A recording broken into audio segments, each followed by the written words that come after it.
Hello all. பொதுவாக யூரோப்பில் இருக்கக்கூடிய கண்ட்ரீஸில் பார்த்தீங்கன்னா சம்மர் டைம்லேயே வந்துட்டு 20,000 ரூபாய்க்கு மேலே கரண்ட் பில் வருங்க. அதாவது 200 யூரோக்கு மேலேயே வந்துட்டு கரண்ட் பில் வரும். ஸோ அப்படி இருக்கும் பொழுது எங்கள் வீட்டில் நாங்கள் வந்துட்டு 6 பேர் இருந்தோம். அப்படி இருந்தாலுமே எங்களுக்கு வந்து போன மாதம் 120 யூரோ தான் கரண்ட் பில் வந்தது.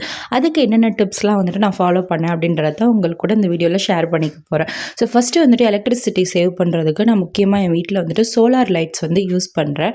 இந்த லைட்ஸை வந்துட்டு நான் வந்து ஸ்டார் கேஸ், அதாவது மாடிப்படிக்கெலாம் வந்துட்டு அதிகமான வெளிச்சம் வந்து ரொம்ப தேவைப்படாது. ஸோ அப்படி இருக்கும் பொழுது நான் வந்து அதை வந்து பயன்படுத்திக்குவேன். ஏன்னா நம்ம படிக்கிற ரூமில் கண்டிப்பாக நமக்கு வந்து நல்ல ஒரு பிரைட்னஸ் கொடுக்கக்கூடிய லைட் வந்துட்டு வேணும். ஸோ இந்த மாதிரி பிரைட்னஸ் கம்மியாக தேவைப்படுற இடங்கள், கார்டன், அப்புறம் வந்துட்டு பேக்யார்ட், ஸ்டேர் கேஸ், அந்த மாதிரி இடங்களில் வந்துட்டு சோலார் லைட்ஸ் பயன்படுத்திக்கலாம். ஸோ அடுத்ததாக பார்த்திங்கன்னா வாட்டர் கெட்டில் நம்ம எப்போவுமே வந்துட்டு ஹீட் பண்ணும்போது நம்ம வந்து தண்ணி வந்துட்டு மேக்ஸ் லெவல் வரைக்கும் வைக்கணுன்ற அவசியம் கிடையாதுங்க. இது உண்மையாகவே எனக்கு வந்துட்டு ஒரு ஃபினான்ஸ் டிபார்ட்மெண்ட்லேருந்து ஒருத்தர் வந்து எனக்கு சொல்லிக் கொடுத்த டிப்ஸ். ஸோ இப்போ நம்ம வந்து 2 கப்பு டீ போடுறோம் அப்படின்னா அதுக்கு வந்துட்டு 2 கப் தண்ணி எடுக்கிறோம் அப்படின்னா அந்த 2 கப் மட்டும் நீங்கள் வந்து யூஸ் பண்ணி ஹீட் பண்ணிக்கோங்க. அதே சமயம் அந்த ஃப்ளாஸ்கில், அதாவது இந்த கெட்டிலில் வந்துட்டு மினிமம் லெவலுக்கு மேலே வாட்டர் இருக்கா அப்படின்றதையும் நீங்கள் வந்து நோட் பண்ணிக்கோங்க. ஏன்னா மினிமம் லெவலுக்கு கீழேயும் வந்து நம்ம வந்து வாட்டர் வச்சு ஹீட் பண்ணக்கூடாது. ஸோ அப்படி இருக்கும்போது தேவையான அளவுக்கு மட்டும் நம்ம வாட்டர் ஹீட் பண்ணுறது மூலமாக அதுக்கான எலக்ட்ரிசிட்டி சார்ஜஸ் மற்றும் அதுக்கு தேவைப்படுற டைம் அண்ட் எஃபர்ட்டையும் வந்துட்டு நம்ம வந்து சேவ் பண்ண முடியும். அடுத்ததாக நம்ம வாட்டர் கெட்டில் அப்புறம் மைக்ரோவேவ் ஓவன் இது ரெண்டையுமே பயன்படுத்துனதுக்கப்புறமா அதனுடைய சுவிட்சை ஆஃப் பண்ணுற மாதிரியே மெயின் சுவிட்சையும் நம்ம கன்ஃபார்மாக ஆஃப் பண்ணிடணுங்க. ஆனால் அதாவது அதுக்குன்னு யூஸ் பண்ணக்கூடிய அந்த சுவிட்சஸ். ஸோ இதன் மூலமாக பார்த்திங்கன்னா நம்ம ஸ்டாண்ட் பை சார்ஜஸ் வந்து நமக்கு எடுக்காது. ஸோ எலக்ட்ரிசிட்டியும் நம்ம சேவ் பண்ண முடியும். அடுத்ததாக பார்த்திங்கன்னா வாட்டர் ஹீட்டர் நம்ம பாத்ரூமில் யூஸ் பண்ணுறோம் இல்லையா?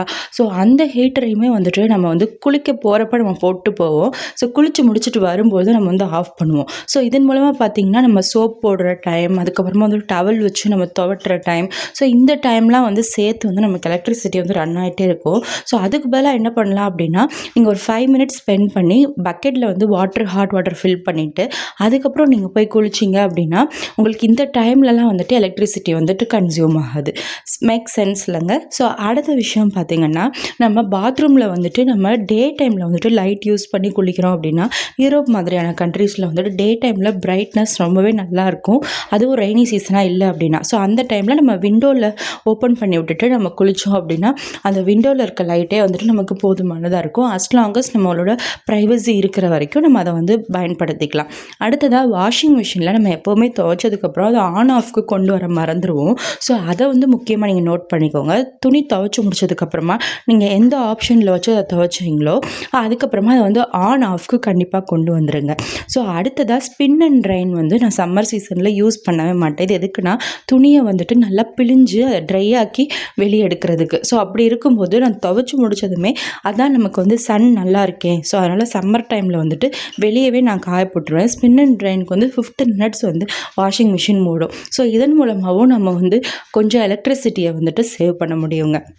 ஸோ இப்படி தான் வந்து நான் கடைசி மாதம் வந்து எலக்ட்ரிசிட்டியை பயன்படுத்தினதுனால எனக்கு வந்து 120 யூரோ தான் வந்துட்டு எலக்ட்ரிசிட்டி பில் வந்துட்டு வந்துச்சு. ஸோ இந்த டிப்ஸ் நீங்கள் ஃபாலோ பண்ணிங்க அப்படின்னா உங்களுக்குமே வந்துட்டு ரொம்பவே வந்து எலக்ட்ரிசிட்டி சேவ் பண்ணுறதுக்கு இது ஹெல்ப்ஃபுல்லாக இருக்கும். ஸோ நம்ம ரெகுலராக பண்ணும்போது இது ப்ராக்டிஸில் வந்துடும்.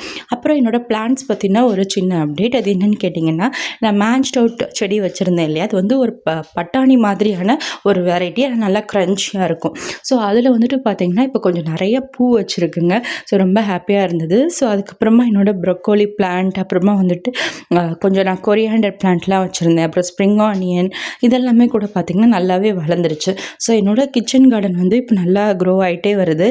ஸோ வீட்டுக்கு தேவையான காய்கள் வந்து நம்ம வீட்டிலேயே வந்து நம்ம வந்து வளர வச்சு அதை ஜெர்மினேட் பண்ணி அதுக்கு நம்ம தண்ணி ஊற்றி பண்ணும்போது பார்த்திங்கன்னா நல்ல ஒரு ஹாபியாகவும் இருக்கும். அது மட்டும் இல்லாமல் க்ரீன் கலரை பார்க்குறது ஒரு பாசிட்டிவ் வைப்ஸையும் கொடுக்கும். ஸோ நம்ம வீட்டிலே நம்ம வந்து அதை வளர்த்து சாப்பிடும் பொழுது ரொம்பவே ஆர்கானிக்காக கெமிக்கல் சேர்க்காத ஒரு வெஜிடபிளும் நம்மளுக்கு வந்து கிடைக்குது. ஸோ இந்த வீடியோ உங்களுக்கு பயனுள்ளதாக இருக்குது அப்படின்னா எனக்கு நீங்கள் கமெண்ட்டில் சொல்லுங்கள். எலக்ட்ரிசிட்டி சேவ் பண்ணுறதுக்கு நீங்கள் என்னென்ன டிப்ஸ் ஃபாலோ பண்ணுவீங்க அப்படின்றதையும் என்கிட்ட சொல்லுங்கள்.